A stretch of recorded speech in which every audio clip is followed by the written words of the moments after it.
Welcome to Repair Shop Reckoning, from chaos to control. Because too many shops today are running on chaos. Phones ringing, technicians frustrated, front counters overwhelmed, owners buried in problems with nobody to call.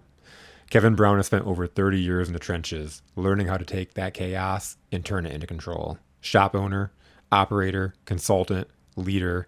Through industry shifts, insurance games, bad hires, great hires, and lessons learned the hard way, this isn't theory. This isn't corporate training fluff. This is real shop experience, unfiltered. On this show, Kevin breaks down what actually works: running profitable shops, front counter control, training technicians, negotiating with insurance companies, building systems that make your shop run instead of burn, and the mistakes that quietly bankrupt shop owners every single day. No corporate scripts, no sugarcoating, and yeah, somebody might get offended. That's okay. Disney's 2 doors down.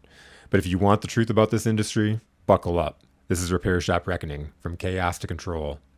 Let's get started. Welcome back. This ought to be an interesting episode of Repair Shop Reckoning. We got a lot of cool shit going on today. We have the lovely Jordan Valle-Perez with us. It's my daughter. This is the one I talk about in podcast number 3, how me and her found ourselves staring down the barrel of a gun, deciding we had to repair the accounting system, and we're going to talk about that today. And we have an announcement to make. On top of that, we have the lovely Marilyn Brown, who is here. And, yeah. She's my first wife. Sometimes she sounds like my ex-wife, but hey. And she's going to be here today. We're going to talk about what she's done over the years and how we all came to the conclusion that we need to do what we're about to announce later. What do you guys think? Yeah, let's do it. All right, so let's start out with you, Jordan, because sometimes people think that our stories are complete bullshit. Obviously, Mom was working a full-time job at that time, and we found ourselves looking at an accounting system going, oh, shit. We just now got into QuickBooks. You remember how I came home from Puerto Rico? Yeah. I left you guys all there, and we were in Puerto Rico. It was the week before Christmas, and Steve Garrett called me and said, you have to come home. My wife is in the hospital. She has a brain tumor, and that's all we knew at that particular point, right? Right. Later, it ended up being glioblastoma, multiform cancer, brain cancer, and that started a 2-year clusterfuck in everybody's lives, right? Well, let's back up. Why was Jordan there? She was working for you while she was going to college to be a nurse. Yes. So Jordan was at the shop, and I'm going to get to that part where I cried when she wrote me the note and said, thank you for the opportunity to work with you. And I see I'm going to get sappy again because I really, really, really liked seeing Jordan when she came in them days. That was like me and her had a bond. There's definitely no doubt about it. She's a mini We don't me. have that bond? No, I don't even like you most of the time. But after 30 years, it's like. Got to. Yeah. She's just cheaper to keep her. So me and Jordan, I got into the QuickBooks. I was like, quite frankly, we tell the story how there's no money left on a credit line, maybe like $6,000 to $10,000. I don't remember the exact amount. And we really didn't know what to do. So when you got back, I told Jordan, I said, well, we're going to have to spend however long it is to figure this out, because we had Marcia at the time, but we ended up just getting rid of her because she was just making things worse. Remember that whole thing? Hiding the bills, whatever. And me and Jordan were like, okay, the way they had 3 different systems going on, they all had to kind of like, you had to do calculations and then put this number on. And if the number ended up X amount of dollars more than it was the last week, you were good. If not, you had to back. Remember we had to figure out the sales for the week was like hard as hell. We never could get it. Yeah, there was a special report, and then you had to subtract certain numbers, and it just wasn't working out. Right.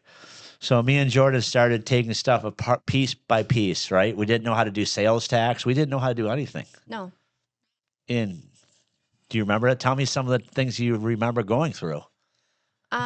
Just figuring out exactly what was going on and what needed to be fixed was the first part. And then just working with you, spending hours, just diving into certain things that we didn't have any idea about, and working through those processes. That was a lot. And working with you is great, but sometimes it's a lot too. So what are you saying? I'm over the top? A little bit, just a smidge. And then that's also You're an asshole without really saying you're an asshole to work with. Smidge Just is a that. smidge, but that's also where I realized that you have your own language too. They say my siblings are not as smart as me because they don't know how to talk your language, when to approach you and things like that. Apparently your wife isn't either. Yeah, you still have a lot to learn. That one, but Well, it's very interesting you say that because you would tell Cooper when she was doing sales and stuff like that, she's like, you just don't walk in the door and just start talking to him about stuff. You had to let him come in, sit down, get his coffee, and then you're like, know when to approach him. And he's going to ask you these questions. He asks the same questions over and over again. You don't have to be really smart to know him. I would walk in, Jordan would start just regurgitating numbers. I'm like, oh, okay. But going through that step by step, that process, I don't think I've ever used so much brain power as we did figuring all that out, because you got to remember, everybody, we didn't know what we were doing. Obviously, I could balance a checking account because I did mine at home. But how I did mine at home every month, when I would go in there and the checks would clear, or the transactions would clear, I would clear them. So I was always doing a running reconciliation. I just never waited to the end of the month, pull out a bank statement. So I always knew how much money was in my bank account, right? So I kind of understand the principle, and so did you, because you're smart, right? But we went through and we wrote the whole system, and it was it was overwhelming for a while there. Do you remember them days where we were like, man, we were really happy when we could actually knew that we could pay the last bill? Because remember, we dug ourselves out of that hole. Do you remember how we were paying the bills weekly? We're like, okay, we need $5,000. I remember one week we needed $5,000 more to finish paying Bob Sellers Pontiac GMC. Do you remember that? yeah. And then I got into the mindset of thinking like, well, if I don't get on these people, then how are we going to pay the workers? You know, like thinking in that mindset. And then it also helped me with my people skills because I'm not very outgoing when it comes to meeting new people.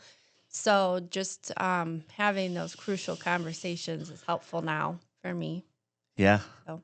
Doing collections, that was a whole thing, right? Because yeah, some weird stuff has happened. You remember that lady? I don't remember what business it was. yes, I do. Across the street from it was Contractor's Pipe. Chasing, and she ended up using the business account to pay for her own car repairs. But then I would go to the business and I confronted her, and she like pulled me to the warehouse, and we ended up taking her to small claims court. That was wild. Yeah, the story was she came in, she said to my brother, who was at the time, oh, I got the approval from one of the owners over there to fix my car. It was like $900 some, right? Or $1,000. I don't remember. It was somewhere in that neighborhood. And they'll pay. We're like, okay, we put it on their account. We did a lot of business with them at the time. Well, they didn't pay. Then you went over there. She wasn't there. We went back and forth. Then she took you in the warehouse, talked to you.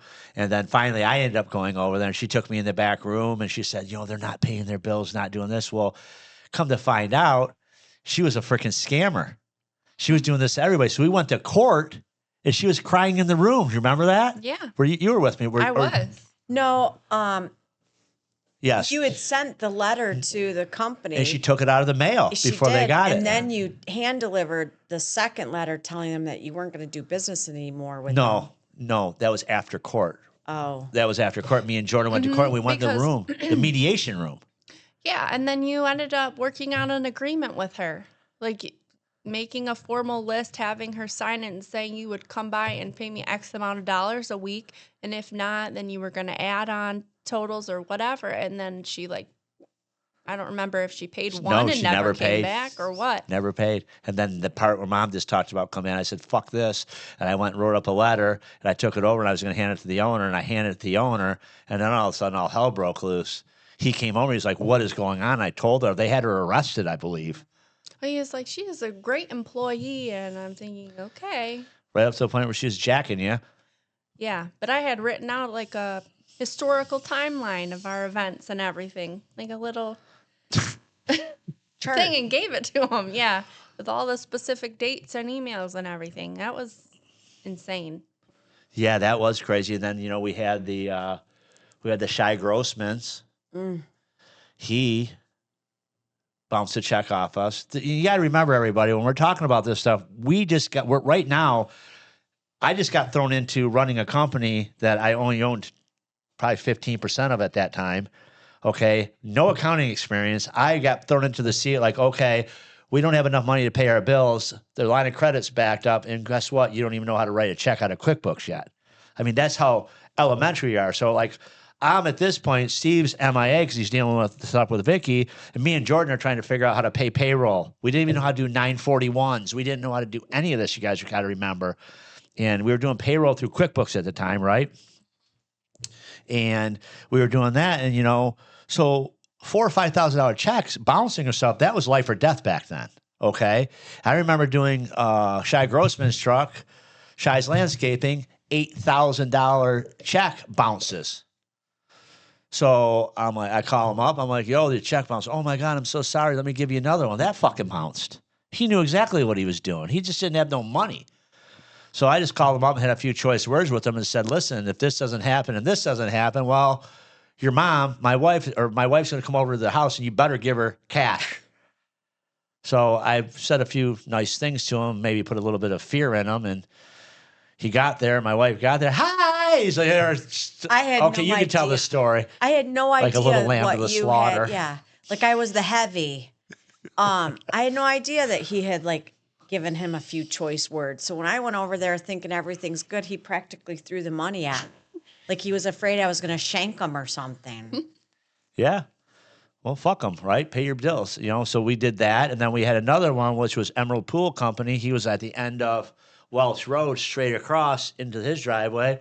He owed us like $7,000, and this is money, guys. That like this is like us keeping the doors open or closing down. Well, there was many weeks that I remember you would be like sitting with Jason, the service advisor, and saying, "Okay, what do you have working on? What is going to close? Like we need these jobs to close because we need this money to make payroll." So it was like living, RO, Some mouth. closing. Yeah. And it was. And I remember that guy. I chased that guy. He wouldn't answer his phone. I stood next to his front porch in the dark till he came home.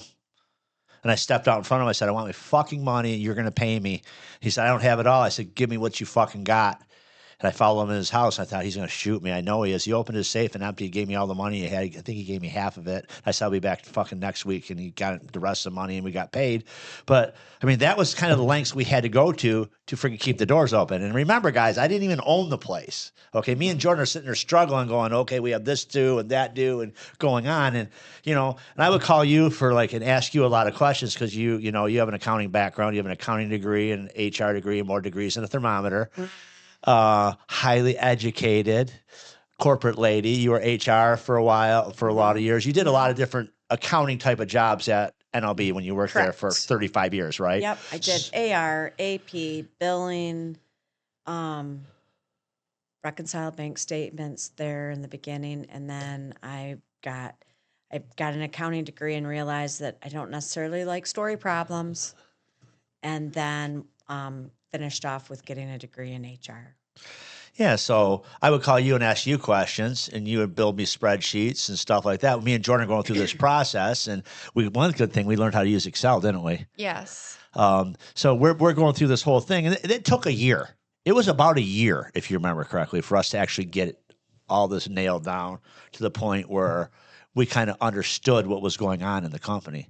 And I remember it was like piece after piece. Like there was like such roadblocks. Like I remember we go to do the sales tax. We didn't even know what program to use. Remember that Stacks program? Yeah. So we finally figured out the Stacks program. You got to remember, guys, this was years ago before AI. We had Google. Back then, Yahoo was popular. So we would look on Yahoo for stuff. And okay, this is a tax program. Then we go, okay, how does this work? Oh, it's expired. Who do we even get to you remember that whole thing? Figure out how to renew it. Then we did that. Then we're like, okay, where do we get this number from? We used to get it from QuickBooks, but them numbers were always wrong.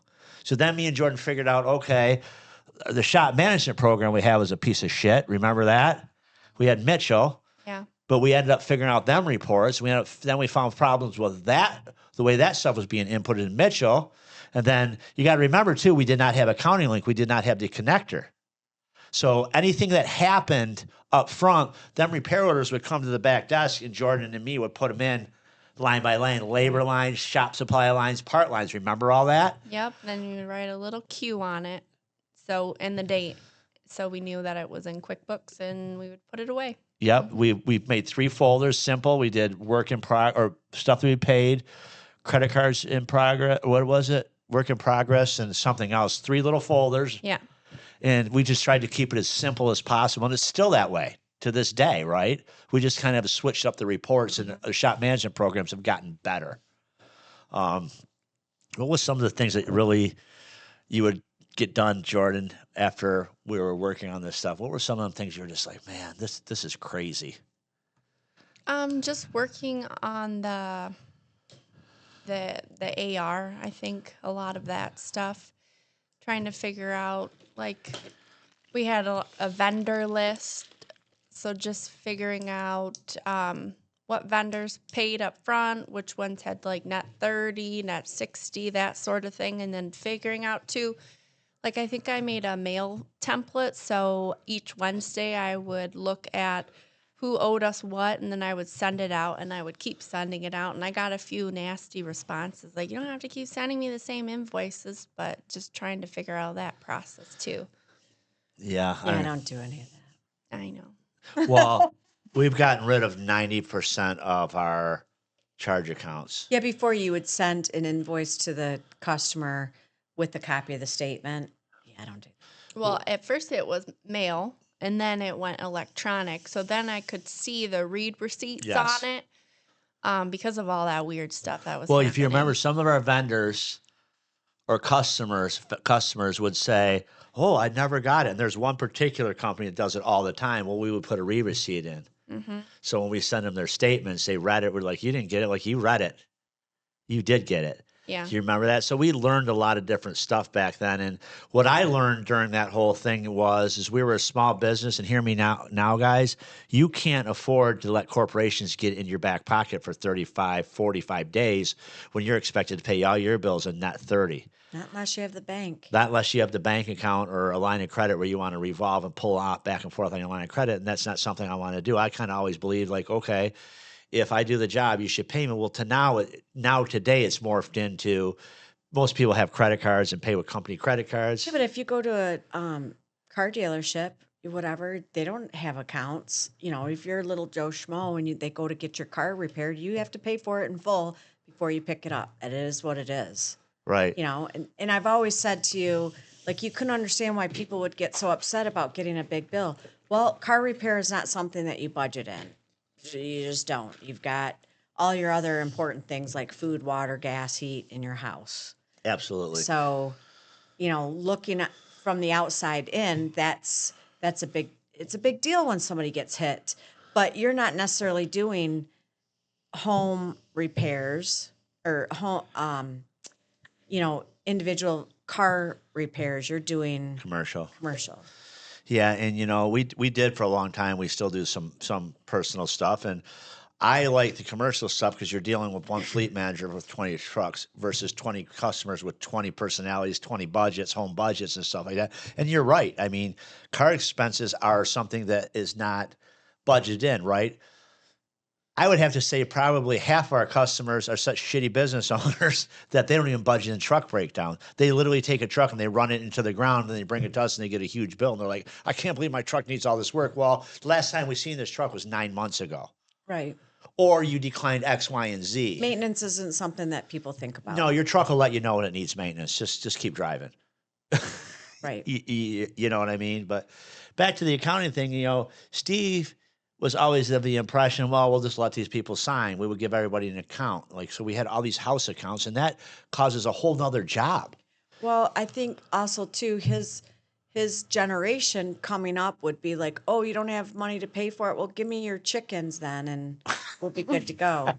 Like, seriously, that's how it was. Oh, I just met you, but I'll go ahead and repair your car because you look nice. That's how he was.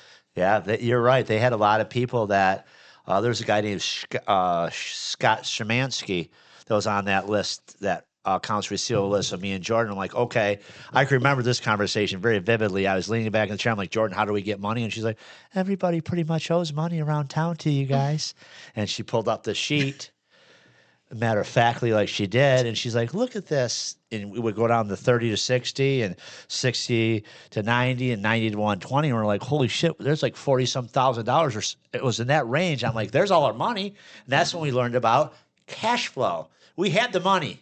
We just didn't have it where we wanted it. Everybody was flowing with Everybody it. was just using the money, right? So I remember that's when we need to start calling these people. So I remember sometimes I would get in the truck and go down there. I can remember one, Fife Electric, who ended up going bankrupt. They owed us like $6,000 for a transmission on an Isuzu back then. Back then, if you think about it, this is like, what, 2008, 9? Mm-hmm. So that's, in today's dollars, that's a lot more money, right? Kind of like in 1970, a car was $2,500. And I remember walking in there, and there's a accounting firm that does bankruptcies, or a bankruptcy firm that's called McTevy and Associates. They were standing there and they're accountant breakers. And I walked in there and I said, who do I talk to about getting a fucking bill paid? I keep getting ignored. And he's like, well, under the blah, blah, blah, bankruptcy, protection of this act, blah, blah, blah, we don't have to pay. And I was like, this is so fucked up. So I remember that was a total loser for us there. I remember driving over to some of these people's places. I remember sitting in the front office of who the fuck was it? The Bolt's Metrics place that owed us money for fixing their truck. I sat right in their front lobby, and anybody would walk in, I go, these people don't pay their fucking bills. Can you just pay me what you're going to pay them so I can have my money they owe me? And that lasted for about 15 minutes. They were going to call the police. I'm like, you can call the police on me all you want. You need to fucking pay me. And the guy's name was Eric Moline that owned the place. He fucking You wrote got me into a an check. argument with them on the phone. You're like, I'm coming. I'm coming down there. But And you did. the thing is, with people don't even seem to understand, this was life and death. So I was willing to go to pretty deep, dark places to get fucking money to keep that company going. And the thing is about Can't it, do that necessarily now, like Jimmy no, there's Hoff too many with them. there's no too many Exactly. cameras. But, it goes to show you're not that kind of businessman. You're the person that if you owe a bill, you pay a bill. And you have an issue when people don't reciprocate.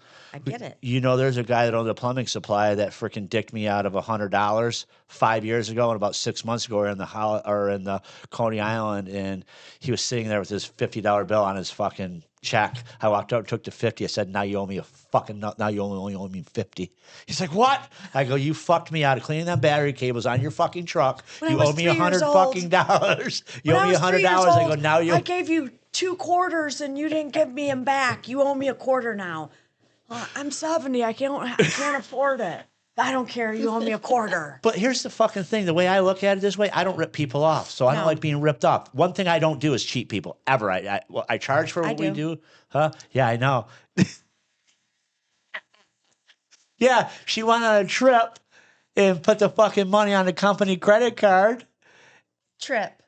with the girls, Oh. the old hag club, and then pockets the cash. I'm like, bitch, you're stealing. It's like, you ripped me off $100. You're a thief. You're a thief. I guess I am a thief. So do you want your $100? No, you can keep it. That's all I wanted. It's just an offer up. My point of this is, guys, I was very passionate about collecting money that was owed to us because I wanted to stay in fucking business. That was like, I had been in that place already since 1995. It's 2008, right? And I knew I was buying the place, so I had to save it because that was my life. So at that point, I had no fucking heart when somebody owes us money and they're dicking around. I fucking made them pay me. And I went to some lengths to get people to pay me, and I'm okay with that. I'm the ice woman. Yeah. Well, you are the one that came up with credit card fees because you're reconciling the bank accounts after fast forward. Well, I guess we'll get to that. But fast forward, Jordan and me get this whole synergy going. So, we started Carried at Cranes in 2010.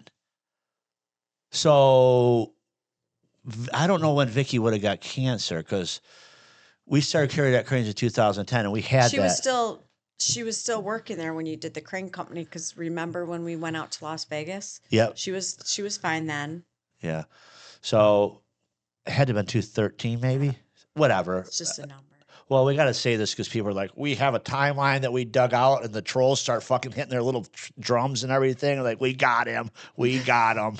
Sometime Yeah. in the past century. Yes, there you go. Just sometime in the last century. So after we got everything all situated and stuff like that, Jordan pretty much knew the system, obviously, because she set it up, so she handled it. And, you know, I want to give you kudos. I never said this.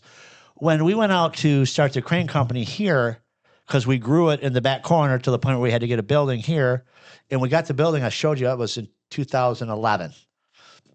Because it popped up on the Facebook time hop. You ran the whole shop. You remember, you wrote all the bills, you did payroll, you did everything.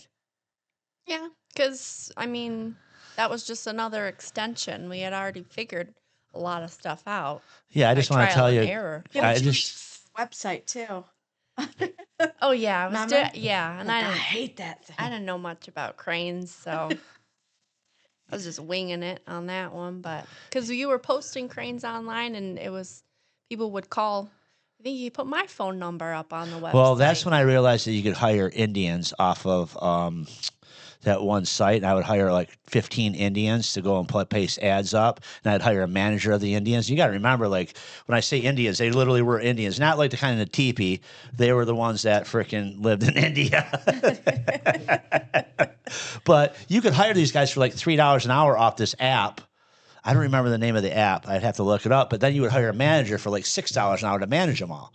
And they had this thing where when they were working, that app or that website would watch their screens. So they couldn't say, oh, we're signed in doing the work and not do anything. Strokes. It showed their screen moving and what they were doing the whole time. So you would get reports, hey, so-and-so didn't do this, so-and-so. You would just fire these guys.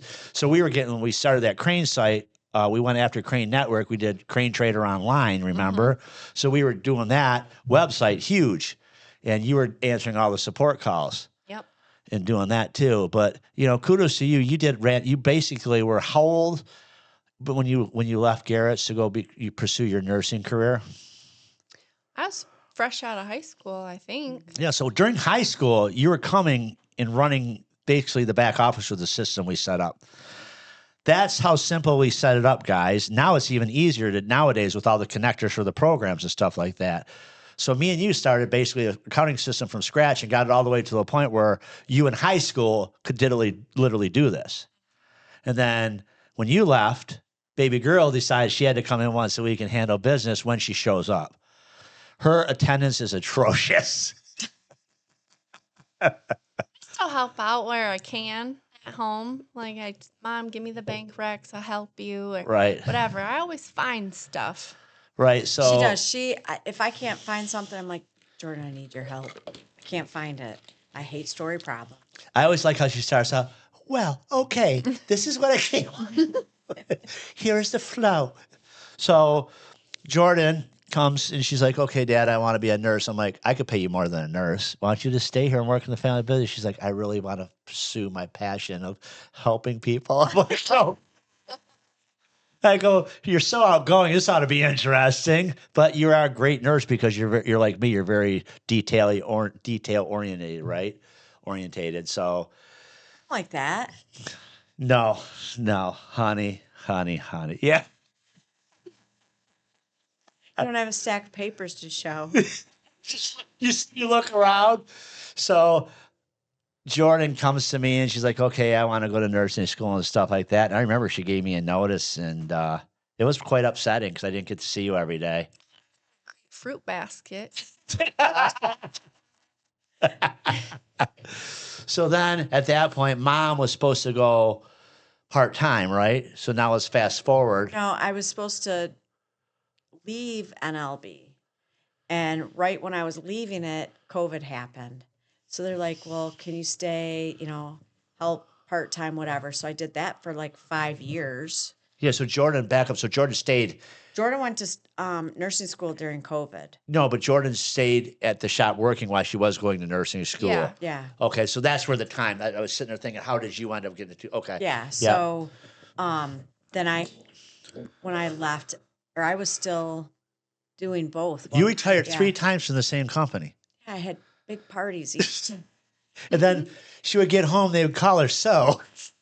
Everybody enjoyed your party. How much for you to come back Monday? The last time they're like, we are not throwing a company-wide party. I'm like, okay, that's fine. Just want to walk out. Yeah. So you went to retire. They talked you into staying. Then COVID happened, and you stayed on doing all the 5 work, years, doing payroll, and that's it. HR and stuff like that. And that was 5 years later to the point where you're like, okay, baby E was born. So we'll call him baby E because that time I call him baby E was born. Yep. And then So you're like, your dream from when we got married, someday I want to watch my grandkids just like my grandma used to watch us. That's your dream. Yep. Now you're like, this is not a dream. This is a fucking nightmare. They I have don't 2 kids. Yes, you do. listen, by the Say, third if you day, have a third kid, I'm putting him in daycare. you get a full-time job, and I'm paying for them to go to daycare. Well, you kind of surprised us when you had That one, and second one. then oh, by the way, Yeah, he just snuck in there. I can just picture him. But yeah, so Marilyn, you really Jordan kind of showed you a few things, and it was not that complicated. You guys, she made that book. Like it had step-by-step screenshots. Oh, that's right, yeah. Remember, it was like the Bible, and how to do this page by page, and when you're doing the taxes, you need this letter A, B, and C. Like everything was there in case I got hit by a bus or something happened. I forgot that we started out that whole book for every operation in the shop. If the credit card machine goes down because the internet, you do that. Like Yep. we did a whole book. Procedure, process, manual, or whatever. It was very, very detailed. Yeah, well, I actually made a book before I transitioned roles at the hospital, and I made a book with screenshots like that for the next person. So I also call that my baby. So don't put papers in there that aren't supposed to go in pocket protectors. None of that. So those things I utilize now today, the stuff that you showed me or how to talk to people, that sort of thing, it really helped me out. Yeah, I appreciate you being there for that. And this one, she's a whole different character. I'd be like, when I would come in, Jordan had all this, I ain't your fucking daughter. I'm your wife. And I don't know what to tell you. You don't really need them numbers like Marilyn. I'm like, okay, Rain Man. Well, you already know the numbers, so I was just showing you the numbers. You already knew them. Yeah, I just, after we got into the whole accounting thing, I realized how important it was to know the numbers because I applied what I learned at Management Success, and I had to pull that book out. But when I lived being completely 100% in charge of everybody's well-being, and we didn't have the money, and the money was here, and the money was here, and I'm like, I don't even know what's going on with the accounting. Like, that was a stressful time. You remember I was getting up at like 5 o'clock every morning and going in there and beating my head. So that's why I try to preach people that if you could get to know your numbers and set up your accounting in the back end like we did, and you got to remember, we didn't have accounting brains. We basically became that way, right? And you gave us pointers and stuff like that, but we figured it out pretty good. So a lot of people that own these shops have come to the conclusion, or they worked at other shops, they've came to the conclusion, well, I want to start my own shop. They never take into account the back end stuff. And I believe there's 2 parts of the business, the front end and the back end. You have to know where your money's coming in and where it's going out and how much you're keeping. As a business owner, nobody watches your money better than you watch your money. You cannot leave your business to your service advisor, or you cannot leave your business to your office assistant. You can't, because they say they care, but in the end, they're still getting a paycheck, so it doesn't matter. So it's very, very important. You don't have to have an accounting degree, but you need to know where your money's going and where it's coming from. Checks and balances. Like I give my guys every week, they get a report Monday morning. It's sitting in their inbox of where their numbers are red and where their numbers are green last week and what happened. And 9 times out of 10, I've already been working with them so much they can tell me. They go out on lunch on Fridays. We pay for it, and they go out and sit together and go, what happened this week? And we're the 2 managers, and they know. But that's very important. So the reason I started doing that, I thought to myself, okay, if something happens to me and I die, there's going to be a lot of unhappy people. I know that. But they're going to know their numbers, so you'll be able to keep them running the businesses, and you guys will have a livelihood. The other day, I said to one of your service techs, I went out there and I turned around and I'm like, you have a lot of keys on your board. He gave me a thumbs up. That's all he said. When you walk in, they're scared to death of you because you always got this RBF going on. And you're like, I don't hear mechanic things going on in here. They're all like, they all start laughing. But, but so then you came in and you changed some stuff. And one of the good things you did, you changed our payables per invoice. Yeah, we were paying based on statement. Mm-hmm. I could not stand that because you don't ever know exactly if you've paid it or not. We have one vendor right now that when I pay for the invoices, let's say we send them a check for $1,000, they take and apply it to the oldest invoices. Well, now they say that we're past due on our account. I don't even know how I'm going to begin to find out if we're past due or not, because they've just been taking our money and paying it on the oldest invoices. Which they make mistakes now. It's horrific. And people hear me now. There's big things happening in the parts world where these new parts guys don't know what the fuck they're doing. And they're sending parts to the wrong shop and billing to your account and stuff like that. And that's why we have the PO systems in place and stuff like that. Because we pay our bills. Right. And if we call the salesman, they'll be like, oh my God, this has happened. Like we had that happen when they switched over to the accounting at the auto parts store, Auto Value. Well, I got an email, for instance, I got an email a couple of days ago that said we're severely past due on a May 1st invoice. And I called them. I'm like, what are you talking about? I paid this invoice.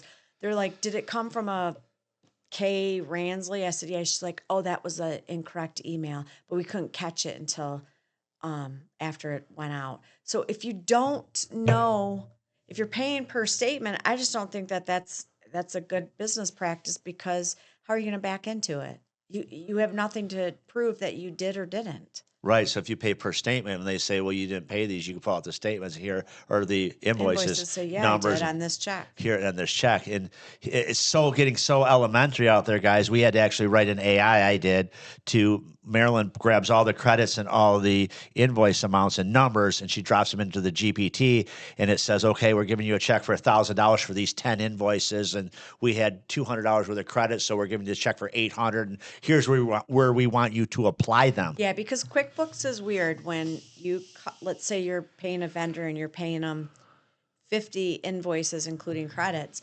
The remittance will only print 25 invoices, and then it'll just say total amount of additional invoices or total amount of credits. Well, it makes it really difficult for the end user to actually apply it correctly to your account. Right. So we do it with the spreadsheet or with the piece of paper we give them, and we do with the AI we wrote, the GPT we wrote on that. I wrote on that. And that has definitely made your life a lot easier, having these different little tools that I've built to do stuff to drop in. Yeah, because I'm late to the game when it comes to AI. 30 years ago, we watched iRobot, and I kept telling you that my chair is screwed back. I kept telling you, it's coming, like it's going to happen. I try not to talk to Suri. I don't like Grok. Bullshit. You asked me to throw something in Chat GPT. I do use chat for a lot. It makes you sound smart. That's the problem. You got a bunch of dumb motherfuckers putting stuff in but Chat you GPT, send something. being smart. You send something, and they're like, "Oh yeah, chat wrote that." Yeah, you got to take the dashes out and shit. You got to tell it, hey, write me this email, put a few spelling errors in and a few punctuation errors, and make it look like a fourth grader wrote it, and then they won't even notice. And stop using words like analytical and shit like that, because I don't use words like that. And Accusatory. You could tell when you start using AI by the word track, frustration. It's not frustrated, it's fucking pissed. Okay, Well, you in our can't generation. write that in a letter. I do. You piss me off. No, you don't. Right. So what we have realized is, now that we've gone through this and now we've started consulting other shops, and I go through and I fix their front end numbers and stuff like that, if they don't have an accounting firm that's really, really good, there's problems. I have out of all my customers, I think we have 4 guys that have good, clean books that we can get a good picture of what's going on the back end. Everybody else, we try and go back and forth, and we try to get this fixed. And we've tried to go out into market with people that have given us, references, and we tried to use these other Some of the people. bigger firms. And they're just let's start here. Accountant firm and bookkeeping is 2 different things. The books are kept at the level of the business, and then they go to the accounting firm for the tax purposes, tax returns, and stuff And the like accounting that. firm isn't necessarily questioning what's being done. It's garbage in, garbage out. So if you send your information, your year-end P&Ls, they will process your returns based on that, and that's it. But the mechanic that buys the shop doesn't understand that you need to have everything properly coded or properly put in place, and your year-end tax liability depends on it being correct. Right, and last person you want knocking on your door is the IRS. Yep, We they need are to take a look up relentless. your ass with a freaking microscope and a light here, and it's going to cost you a lot of money. So you got to be really careful with that. So with that being said, we found that there's a big hole in the repair industry for a lot of these shops that we work with that they need bookkeepers. So we were going to start a business called 2 Hoes and a Calculator, She ex-nayed it. but Jordan I said did. that name would not work at all because I was going to do the logo with like 2 hookers walking with a calculator. But then you're like, I'm not really a hooker, and your daughter isn't either. So I did that way I back thought in of the day. Two, I just 2 shovels and a calculator. Oh, 2 hoes, garden hose, and a calculator. That would have even been better because it would, yeah. So we ended up coming up. You guys want to say the name? Metrics Accounting Services. Yep. So Jordan and Marilyn have started Metrics Accounting Services. They're going to start taking care of books if our clients need it, or shops that need their books fixed, tidied up, and stuff like that. Usually what I do when I take on a client, I do a reckoning on their books. I personally go through every line of their P&L sheet, look at all their financials and stuff like that, and say, okay, here's what we need to do and what we need to do and how we need to do to fix it. I did not want to get into the bookkeeping part of it because it's so time consuming. So I never offered that as a service as repair shop reckoning. Now I have you guys to take that out. So as we grow, shops are going to have a go-to for our trade. And why is it important? Well, stuff about the automotive coding and how we do stuff, shop supply taxes and stuff like that. Obviously states are different, right? Mm-hmm. But we can research all that stuff and use it the right way, use the information we know about repair shops. Sometimes I think also too, like companies are so in it on a daily basis that they don't have the opportunity to have somebody step back and say, okay, what can we do to fix this part of the business, right? You're working to try to get the sales and to finish the jobs, and they just don't have the time. I'm not saying that we're going to go in and, change how a company does certain things. We're just going to straighten it up. And some companies might just only use our services to straighten it up and then like slowly get their office staff trained so that they can go forward and do what they need to do. Right. And you offer HR services and you offer training. Yeah. So you put these systems in place modeled after ours. Obviously we'll have to change them up a little bit, different shops, whatever. Right. But it's fluid. Yeah, it's fluid.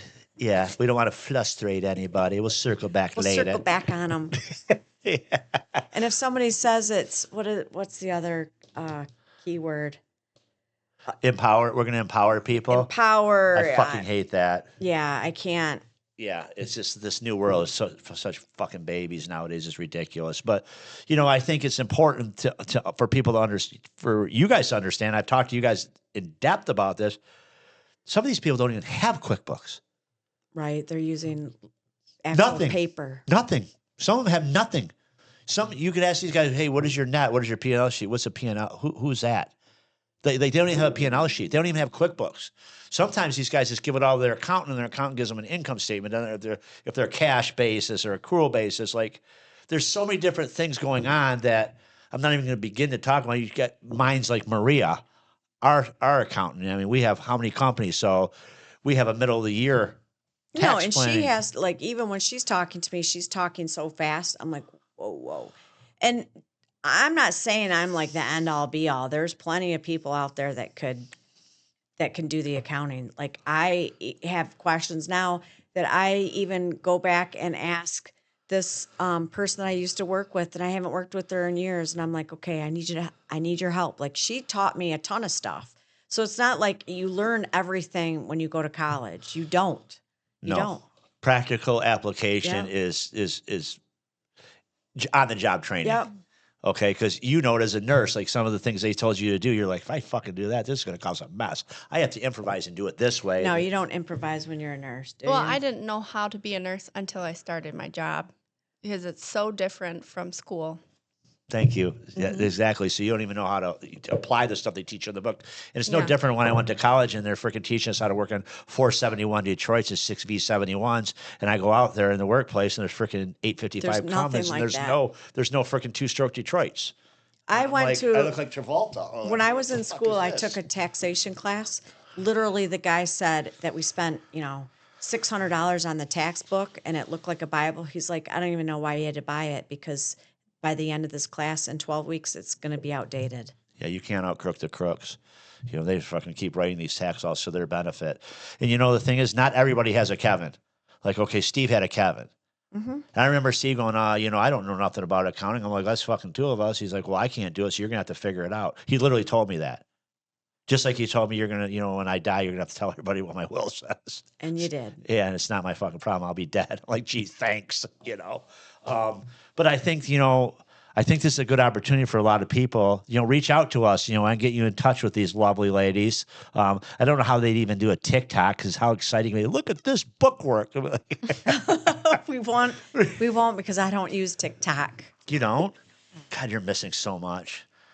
I listen to your reels, if that's what they're called. Yeah, we used to have to I had to take Marilyn off of my business page because she would want to start answering people because the trolls would start running their mouth and it would make her mad the way they'd talk about me or shit. Sometimes I would. But you did take me off. You're like, oh, we had to revamp the page or something. I did. But I had one guy call, he's like, how many times do you have to say the F word? So I went on there. I'm like, studies show that somebody that says the F word is actually very smart. Or like, I just want, yeah. People don't understand that how taxing it becomes when you start reading your own comments. Listen, you see it all over the world, like all of these young influencers that are committing suicide because of whatever reason. It's horrible. It's absolutely horrible, the things that people can say on a computer. Yeah, I would agree with that, and I don't give a fuck what any of them say. I just don't fucking care. I'll bring this story up. We had one that went viral at the very beginning when I talked about the kid that I fired, and me and Jason just started working together. He's like, calls me, he's like, hey. And I'm like, what's up? He's like, that video is going viral. Do you want me to take it down? I'm like, well, what are they saying? He's like, well, some are saying you're assholes. Some people are saying you're great. I'm like, nah, fucking leave it up. I don't give a shit. And I would get down there and argue with them. I don't care, because here's the thing. I look at this, and this is no book I read or anything. I came with this all by my little lonesome. Would they want to be in my position, or would I want to be in their position? That's the way I look at it. So I don't give a fuck what they have to say. I don't care what any of them have to say. I know it's not going to change my bank account. I tell Lincoln all the time, my son, I go, Lincoln, what these people are saying to you online, go look at your bank account after a guy said this shitty comment. Did your bank account go down? He goes, no. I go, then he doesn't fucking matter. Literally. You've had that outlook on life since you were a 3-year-old blonde-haired, blue-eyed boy. That this doctor wrote a report on Dad when his mom said there's something wrong with him, and he went and sat with this doctor, and the doctor said, I interviewed a 3-year-old blonde-haired little boy that basically just says he wants to be left alone and he doesn't care what people say. So it's no different. You're 50-ish. No, my mom and dad were talking about the other day. They're like, you've always freaking walked to the beat of your own drum and you just didn't give a shit. And I care about what certain people say, the right people say. Like, I take advice from very few people, and I take it from you. I do. I take it from Jordan when she would tell me something about the shops and stuff like that when we worked together. And there's a couple other people. So I listen to Shane's advice sometimes, and Shane listens to my advice, right? But Shane doesn't listen to very many people's advices when they give it to him, vice versa, because we're just not that type of guys. But I value what he has to say, and he values what I have to say, right? But I don't go take advice from somebody like Steve Lackey that was fucking broke his whole life. Your broke brother-in-law. I don't take.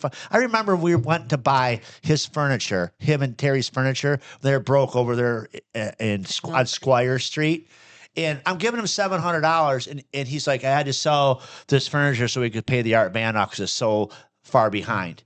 And he starts telling me how I need to fucking do something else financially. Do you remember that whole thing? I said, you're fucking selling me your furniture because you can't afford to pay with it. You're giving me financial advice. Are you fucking kidding me? Well, you don't have to be a fucking asshole. That was when you're trying to get really good into my family. Besides, the first time he met my family, the chair, I said, the one thing you cannot do is say the F word in front of my family. Like, for whatever reason, they did everything else, but the F word was off limits.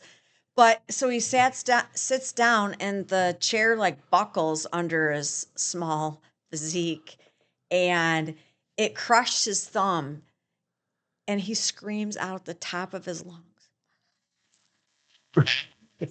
And it stopped the entire family reunion. Like, yeah, that's the man I'm going to marry. Motherfucker, fucking goddamn fucking chair you're over there. Kevin Hart's thing. It's ridiculous. But we've always had. That's my man. But yeah, over the years, I think, people need to understand it's not always been freaking, rainbows and butterflies and unicorns for us. We've had some really hard times financially. You and Lincoln kind of had it better than the younger two because we had more money. We were making money. We could actually pay our bills when you came along. And you listened. You listened to us. Your other two siblings, the other older ones, they were nothing but a pain in the ass. No.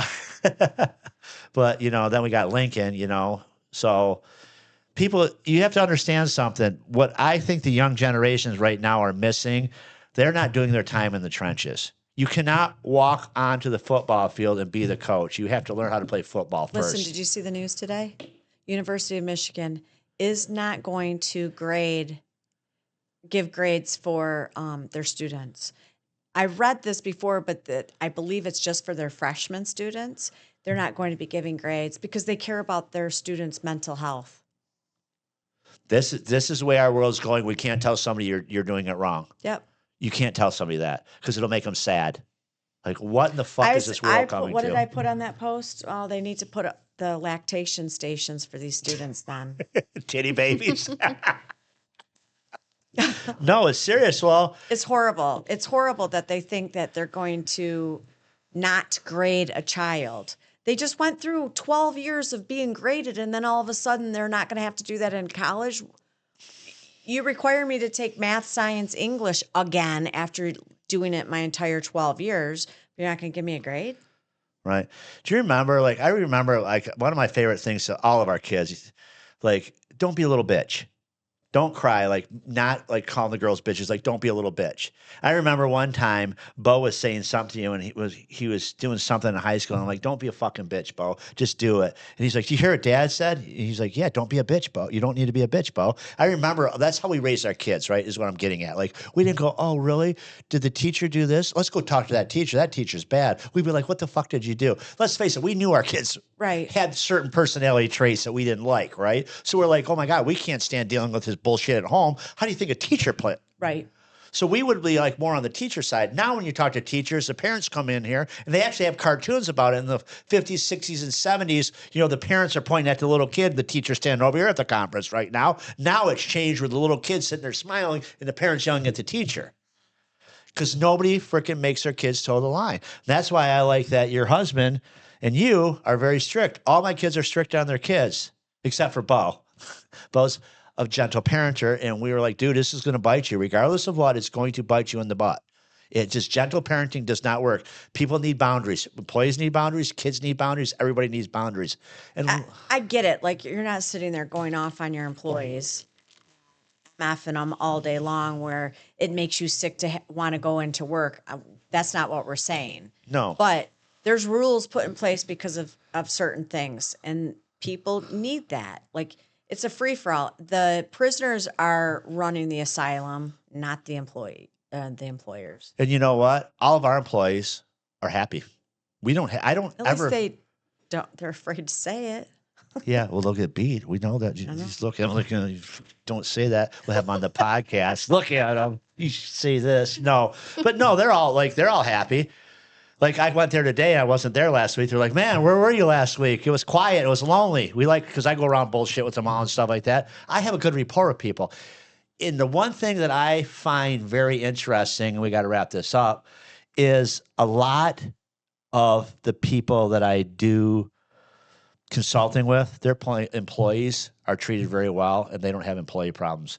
You said it yourself. We don't have HR problems at our companies. And the one thing that people don't understand, that all of our people come to work and do their job. Like we don't have to beg people to do their jobs. It's kind of crazy. Our people just come to work and do their jobs. That's how NLB was when Forrest was there and stuff like that, right? The older generation is what I'm getting at. People went to work and did their job. It's no big deal for somebody to call in right now because their wife's sick. At some of these companies, I talked to these guys who are going to pick up their truck. Hey, we were going to pick up their truck, but my driver couldn't come in today. His wife is sick. Please, I used to have people call in and say, hey, I can't come to work because my dog is sick. What? What? Like, so what? Put it in a cage. It'll be fine. And if not, you'll get another one.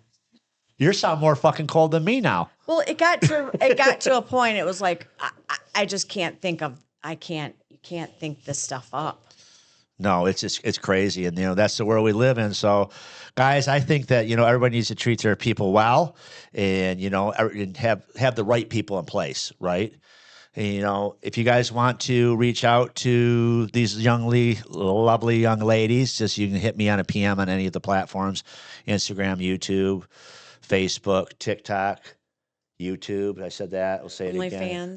OnlyFans, Feet Finder, Butts Are Us. Stop. All right. Well, thank you for being on and add the humor to all this, too. Anything you guys want to say?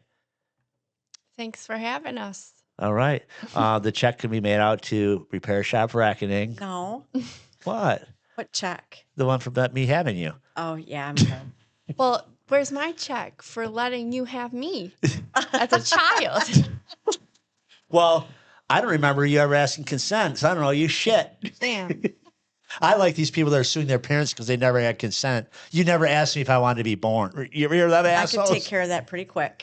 I remember, we'll let this go. I remember one time when Cooper came home from school, she said, my teacher, we had a lady in that said, I don't have to listen to you, I'll call protective services.